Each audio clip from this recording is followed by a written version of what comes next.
أما بعد فأعوذ بالله من الشيطان الرجيم. بسم الله الرحمن الرحيم. يا أيها النبي إنا أرسلناك شاهدا ومبشرا ونذيرا وداعيا إلى الله بإذنه وسراجا منيرا. آمنت بالله صدق الله مولانا العلي العظيم. يا صاحب الجمال ويا سيد البشر من وجهك المنير لقد نفر القمر لا يمكن الثناء كما كان حقه بعد اسخلائے بزرگ کے قصہ مختصر. استاد محترم اور میرے علم کے راہ ہم سفر ساتھیوں، السلام علیکم ورحمۃ اللہ وبرکاتہ.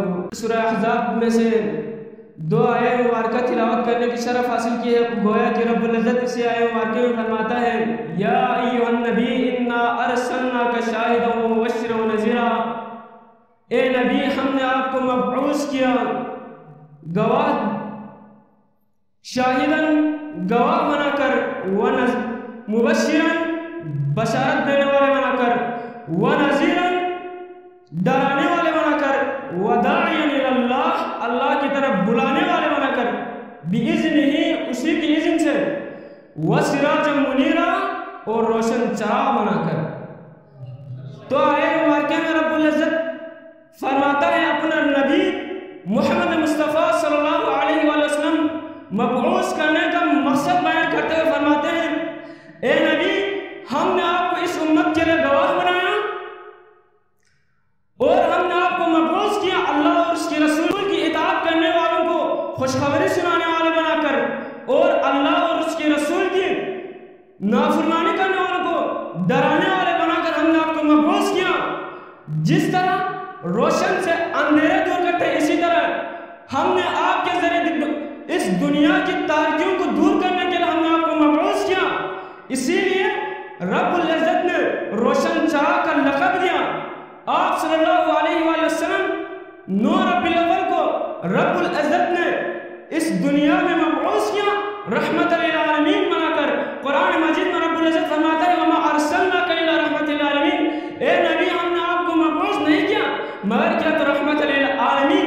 جب آپ اس دنیا میں ہیں تو ہر طرف نور پھیل گئی، تمام تاریکی کفر اور شرک کی تاریکیاں دور ہو گئی. آپ نے ایک مختصر وقت میں دنیا کو تبدیل کیا، کیونکہ آپ صلی اللہ علیہ وآلہ وسلم کو اللہ تعالیٰ نے سچا دین دے کر مبعوث کیا تھا.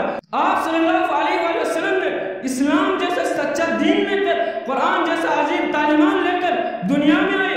تو ہمیں ضروری ہے کہ محمد مصطفیٰ صلی اللہ علیہ وآلہ وسلم کی تعلیمات کی قدر کرنا، کیونکہ جب تک ہم محمد مصطفیٰ صلی اللہ علیہ وآلہ وسلم کی اتباع نہ کریں اس وقت تک ہم اللہ کی اتباع نہیں کرتا.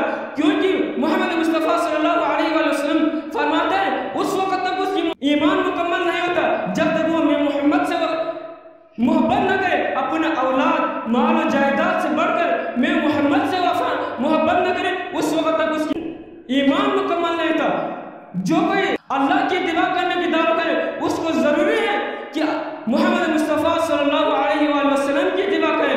ایک شاعر فرماتا ہے بمصطفیٰ بیرسان خویش را کی دین ہماس اگر باؤ نہ نصیح تمام بلیابس.